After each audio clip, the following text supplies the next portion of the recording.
ማርያም ሆይ በሉ። ስለዚህም እንወድሻለን ከፍ ከፍም እናደርግሻለን እውነተኛውን የጽድቅ መብልንና እውነተኛውን የሕይወት መጠጥ ወልደሽልናልና።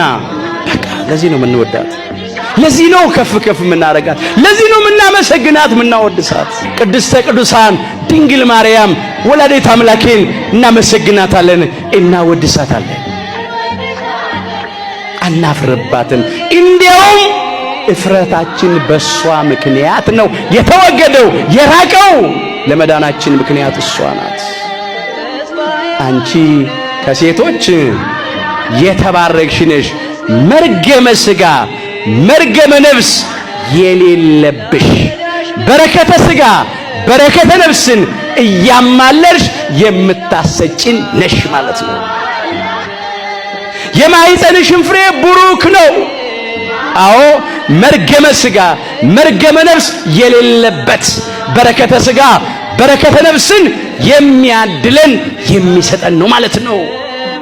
በተመሳሳይ ምስጋና ነው ቅድስት ኤልሳቤጥ ያመሰገነች። ሁለቱንም ለእመቤታችን የጸጋ ምስጋና ነው፣ ለጌታችን ደግሞ የባሕርይ አምላክ ነውና የሚገባውን ነው። እንደገና በሉ አንቺ በሉ ከሴቶች የተባረክሽ ነሽ፣ የማኅፀንሽን ፍሬ የተባረከ ነው። እዛ የሉቃስ ወንጌል ምዕራፍ 1 ቁጥር 42 ላይ ተመዝግቧል። ሁለቱም እዚህ ላይ ስላለ ቅድስት ኤልሳቤጥ እመቤታችንን ማመሰገነች፣ ጌታችንን ማመሰገነች። የማኅፀንሽ ፍሬ ምንድነው? በማኅፀኗ ያለውን የዕለት ጽንስ አመሰገነች። እሱም ብቻ ነው ማመስገን፣ እሱም ብቻ ነው ማወደስ፣ እሱም ብቻ ነው እንዲህ ማለት የሚሉ ሰዎች አሉ። እንዴ መንፈስ ቅዱስ ይሄን አልነገረንም? ቅዱስ ገብርኤል ከእግዚአብሔር የተላከው ይሄን አልነገረንም? ቅዱስ ገብርኤል ከእግዚአብሔር ተልኮ ሲያወድሳት ሲያመሰግናት ነው የሰማነው። ከሱ ነው የሰምተን የምናመሰግናት።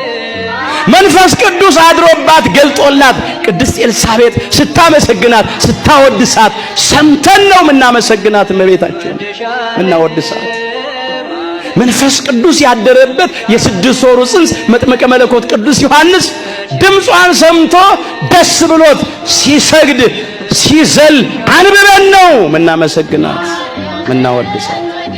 ኦ ማርያም በእንተዝ ናፈከረኪ ወናበየኪ እስመ ወለድኪ ለነ መብልዐ ጽድቅ ዘበአማን ወስተ ሕይወት ዘበአማን አላት አባታችን አባ ሕርያቆስ በቅዳሴ ማርያም። እስቲ በሉ ማርያም ሆይ በሉ።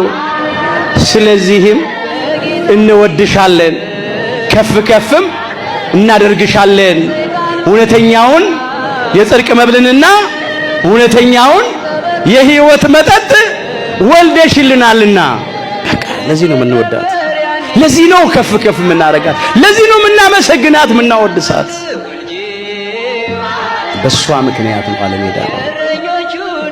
በአምላክ ልቡና ታስባ ትኑር የነበረች ሁለተኛ ሰማይ የተባለች በነቢያት አንደበት በብዙ ምሳሌ የተመሰለች ትንቢት የተነገረላት ሱባኤ የተቆጠረላት ጸጋን ሁሉ የተሞላች አምላካችን ጌታችን መድኃኒታችን ኢየሱስ ክርስቶስን በድንግልና ጸንሳ በድንግልና ወልዳ የሰጠችን ለዘላለም በድንግልና የምትኖር አዝላ የተሰደደች በማስተማር ወራት ያልተለየች በመስቀሉ ስር በሐዋርያውና በወንጌላዊው በቅዱስ ዮሐንስ ወልደ ነጎድጓድ በኩል ከአምላካችን ከጌታችን ከመድኃኒታችን ከኢየሱስ ክርስቶስ የተሰጠችን የጸጋ ስጦታችን ሽልማታችን በረከታችን ክብራችን አክሊላችን ናት ቅድስተ ቅዱሳን ድንግል ማርያም ወላዲተ አምላክ። የእናት ልመና ፊት አያስመልስ አንገት አያስቀልስ ነው። ሲሆን በውድ ነው፣ ሳይሆን በግድ ነው። እሷን ይዘን የምናጣው ነገር የለም። ከፍጥረታት መካከል ቅድስተ ቅዱሳን ድንግል ማርያም ወላዲተ አምላክን መርጦ ለይቶ አክብሮ የሰጠን አምላካችን እግዚአብሔር ክብር ምስጋና ይግባው። እናታችን የእመቤታችን የቅድስተ ቅዱሳን የድንግል ማርያም የወላዲተ አምላክን ፍቅሯን በልቡናችን የምስጋናዋን ጣዕም በአንደበታችን ያሳድርብን። ቡርክት አንቲ እምአንስት፣ አንቺ ከሴቶች የተባረክሽ ነሽ። የሉቃስ ወንጌል ምዕራፍ 1 ቁጥር 28 እና ቁጥር 42 የሁላችንን መጨረሻችንን አምላካችን እግዚአብሔር በቸርነቱ ያሳምርልን። ቆየ